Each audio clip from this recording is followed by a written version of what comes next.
marxat tothom. Pots sortir.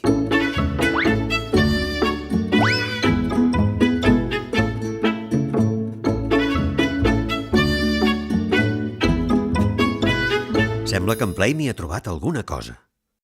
Ui? Què vol dir, ui? Ui, ui, ui, quin misteri. Oh, mira, no diu ui, és una M.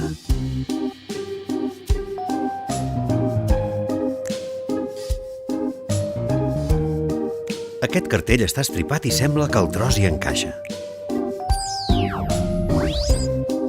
Qui deu ser aquest avi? Enric Prat de la Riba, president de la Mancomunitat de Catalunya, 1914.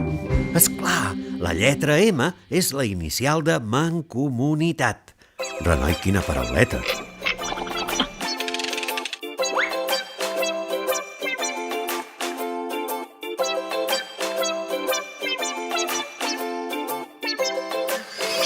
Hola, Valentina. Investiguem sobre la Mancomunitat de Catalunya. El mapa de Catalunya amb les 4 províncies. Aquests senyors són en Prat de la Riba, president de la Diputació de Barcelona, amb els presidents de la de Lleida, Girona i Tarragona. Volien fer una mena de govern català format per les 4 diputacions. No sempre hi ha hagut Generalitat. El 1914 van demanar permís al rei per instaurar la Mancomunitat de Catalunya. I va dir que sí. Escolteu, d'això fa 100 anys? Segur que la xarxa en parlen. No, mam, no, amb N.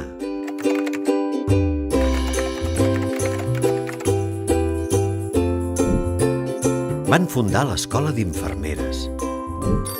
Crearen la xarxa de telèfon. A molts pobles no n'hi havia. Una altra escola, la d'Agricultura. I la gramàtica d'en Pompeu. També la xarxa de ferrocarrils.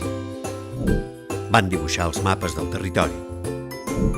Van dissenyar ponts, carreteres. Oh, mireu!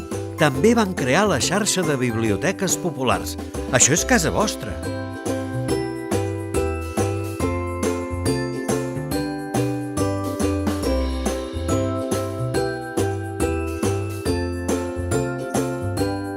L'Escola del Treball per aprendre oficis.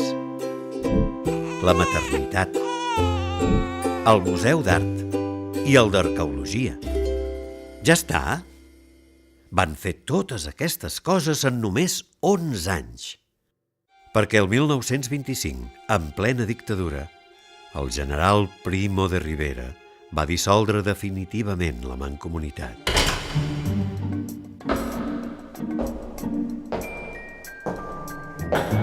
De pressa, amagueu-vos!